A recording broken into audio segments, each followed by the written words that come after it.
আল্লাহর পয়গম্বর নবী মুহাম্মদ সাহাবায়ে কেরামদেরকে বলেন, ও সাহাবীরা, আরাইতুম লাউ আন্না নাহরান বিবাবি আহাদিকুম ইয়াক্তাসিলু ফীহি কুল্লা ইয়াউমিন 5 মাররাত।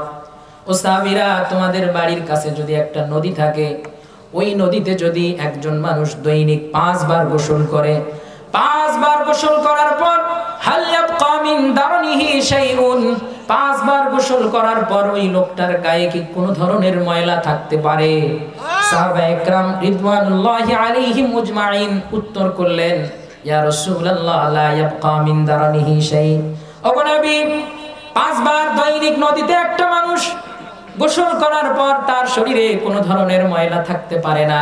বিশ্বনবী জানায়া দিলেন, হাযা কামাসালিস সালাওয়াতিল খামসা, একজন মানুষ দৈনিক 5 বার নদীতে গোসল করলে যেমন ময়লা থাকে না, একজন মানুষ দৈনিক যদি 5 বার নামাজ আদায় করে, আল্লাহ রাব্বুল আলামিন তার তামাম জিন্দেগির গুনাহ খাতা মাফ করে দেন।